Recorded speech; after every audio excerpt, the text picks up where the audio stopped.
Now, it's the first high-level contact between India and Pakistan since Indian Prime Minister Narendra Modi's congratulatory telephone call to Pakistan's Prime Minister-in-waiting Imran Khan. Indian High Commissioner to Pakistan Ajay Bisaria, along with his deputy JP Singh, is meeting Imran Khan at his Bani Gala mansion. The Indian side is expected to stress on trade and terror. India is expecting the new government of Pakistan to act against terror groups such as the Lashkar-e-Taiba and Jaish-e-Mohammed. The meeting comes days after the Indian Prime Minister broke the ice with his congratulatory phone call to the Pakistan Tehreek-e-Insaf party leader. We have Anas Malik now joining us on the phone line from Islamabad with the latest. Anas, talk to us. We understand that the Indian team has reached Imran Khan's residence. Absolutely. The Indian envoy, Ajay, Indian envoy to Pakistan, and the Indian Deputy High Commissioner to Pakistan, Mr. JP Singh, they've just arrived roughly 5 minutes ago at the Bani Gala mansion of that is the residence of Imran Khan, the Prime Minister designate of Pakistan. They've just arrived. Now, what we're expecting is that the meeting is to last between 30 to 40 minutes at his residence. It's the first high-level contact between the Indian side and the Pakistani side that is on the way forward that the Indian High Commissioner and Imran Khan had been talking about. This is the first high-level contact after that call that was made by Indian Prime Minister Narendra Modi. What we're picking up from our sources is that the Indian High Commissioner to talk about trade ties and that key point of terror that Pakistan, that the Indian side alleges that Pakistan is using its soil for terrorism in India. So that point is to be raised up as well. Yes, Krishna. Right, and Anas, this comprehensive bilateral dialogue process, as agreed upon in 2015, has been stalled due to lack of Pakistani action against suspects involved in the Pathankot and the Mumbai terror attacks. And also, this at a time when cross-border raids have become a regularity. And this meeting, in that sense, assumes a huge significance in the larger scheme of things.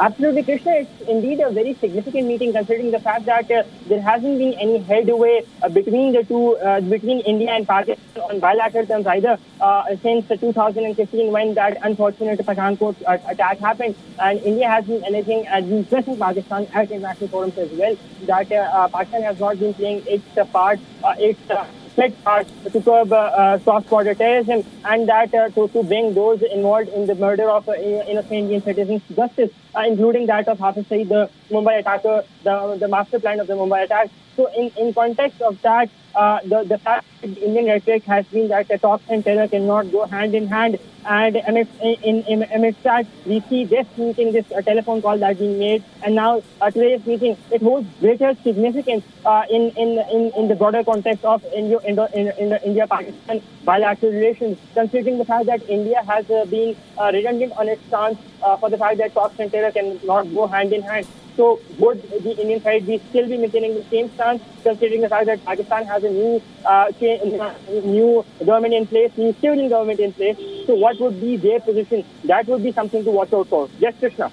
Right, Anas Malik, stay with us. We are streaming live visuals or the latest visuals of the Indian envoy and his deputy who have reached Imran Khan's residence at the Bani Gala mansion. And it's the first high-level meeting after Prime Minister Modi, Indian Prime Minister Modi's congratulatory phone call to the to-be-sworn-in Prime Minister of Pakistan. These visuals are of the Indian envoy and his deputy reaching the Bani Gala mansion, Imran Khan's mansion. Anas Malik, our Pakistan Bureau Chief, continues to be with us on the phone line as well. But Anas, stay with us. So we also have Vivek Kachu, former Indian diplomat, joining us live on this broadcast here on WION. The Indian team has reached Imran Khan's residence. It's the first official formal meeting between India and Pakistan. And this after Prime Minister Modi spoke to Imran Khan on the phone, on a congratulatory phone call. Mr. Kaju, help us understand, things are moving quick with the new regime, coming into place in Pakistan. Yes, I think, as I mentioned to you earlier, this is a good move. It will certainly improve the atmospherics. There has been some movement in the relationship. Two things I may mention. One, I think the the line of control and the IB, the international border and Jammu and Kashmir have been quiet for some time, and that's welcome. Also, the former Pakistan National Security Advisor mentioned at a function, at a seminar in Islamabad a couple of 6 or 7 weeks ago, that he had been in touch with our National Security Advisor, and that their dialogue had moved well.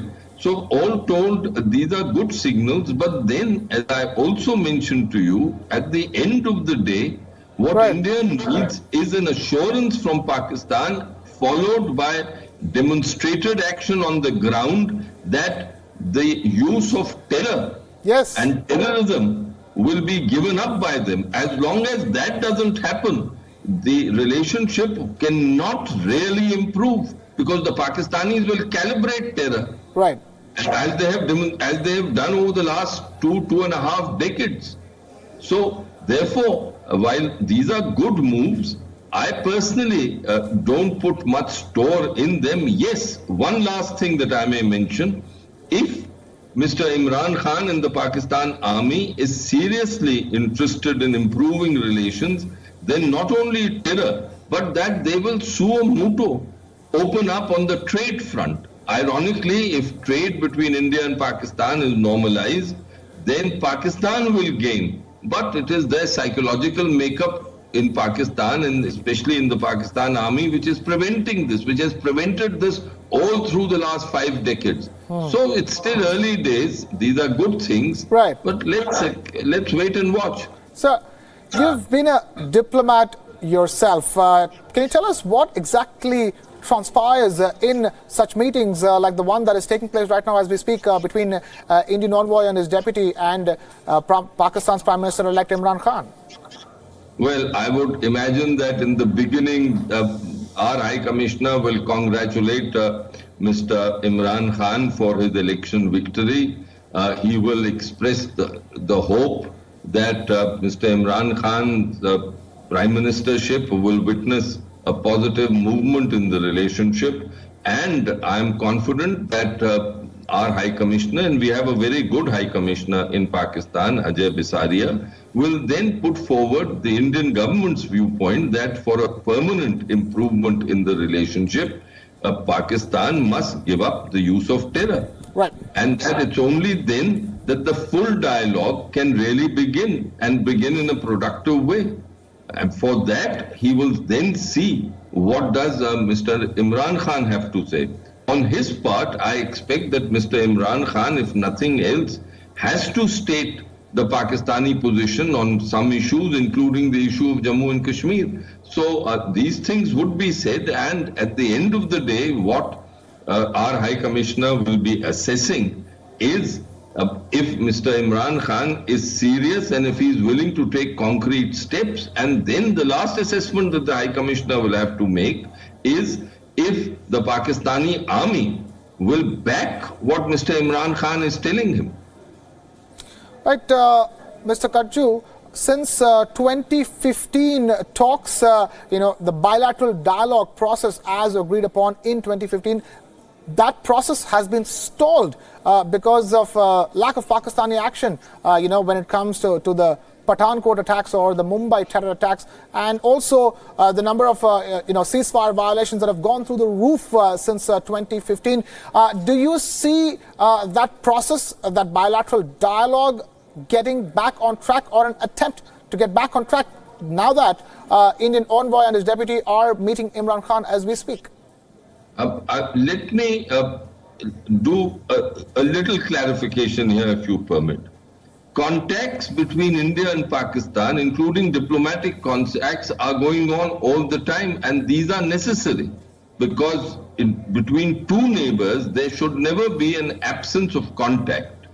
When we say the word dialogue, what is meant is a little different. It has become almost a code, and I think your viewers should understand this. The dialogue process, as we call it now, involves three things. One, it involves a focus on humanitarian issues, and that must take place all the time. Second, it involves an evolving new cooperative mechanisms between the two countries, for instance, trade and in the economic field. And three, it means a focus on resolution of outstanding issues such as the Sir Creek, and from Pakistan viewpoint, they say that the core issue from their viewpoint is Jammu and Kashmir.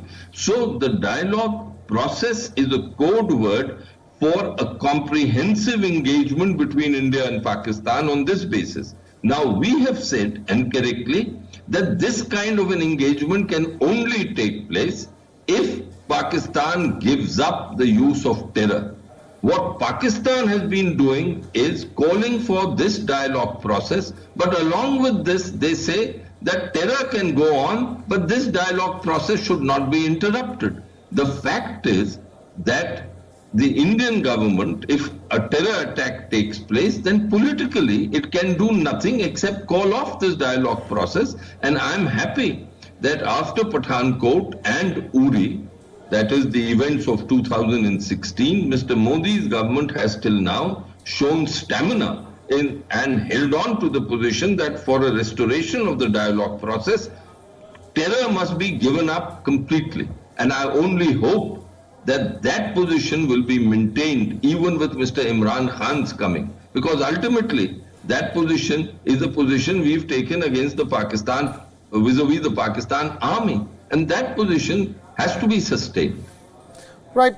And that position needs to be sustained. Mr. Kajju, one last thing I want to ask you. Prime Minister Modi was the one who sort of extended the olive branch to Imran Khan by making that congratulatory phone call. And now you have Indian envoy Ajay Bisaria and his deputy JP Singh at Imran Khan's residence as we speak. Do you see that bearing fruit? Because the last time around when he went and had a cup of tea with Nawaz Sharif, it completely backfired. Well, the fact is that in these matters, the final decisions are taken by the Pakistan Army Chief and his corps commanders. As I mentioned to you some minutes ago, earlier when we were speaking, that to me, the true cabinet of Pakistan when it comes to India is the army command, is the army chief and his corps commanders, his principal staff officers. They take the decisions. And even with Mr. Imran Khan's coming, even if he is a charismatic personality, the army has wanted him very much to be the Prime Minister of Pakistan. Between the army and the judiciary, they effectively removed Nawaz Sharif from the electoral process. So despite all that, despite the closeness of Imran Khan, we have to wait to see what the army does, whether the army is willing now to give up terror. Right. Till now, there is no indication that they are willing to do so. Right, Vivek Kachchu, former Indian diplomat. We also have our Pakistan Bureau Chief Anas Malik joining us live from Islamabad. Anas, talk to us. What is the latest? We have seen the visuals of Indian envoy and his deputy reaching Imran Khan's residence. Absolutely, Krishna. Right behind me is the place where that road straight 100 meter ahead from here leads to Imran Khan's residence. This is called Bani Gala. This is the Bani Gala mission where Imran Khan lives. This is a private from this barrier onwards. And just about roughly 16 minutes ago, we saw. Right. Anas Malik getting us the report this evening as we're getting you latest pictures. These are the latest pictures of Indian envoy Ajay Bisaria and his deputy JP Singh entering the Bani Gala mansion, that is Imran Khan's residence in Islamabad. It's the first high-level meeting between India and Pakistan after Prime Minister Narendra Modi's congratulatory phone call to Imran Khan. Imran Khan is set to be sworn in on the 18th of August, and we are getting to you the latest developments on the front now.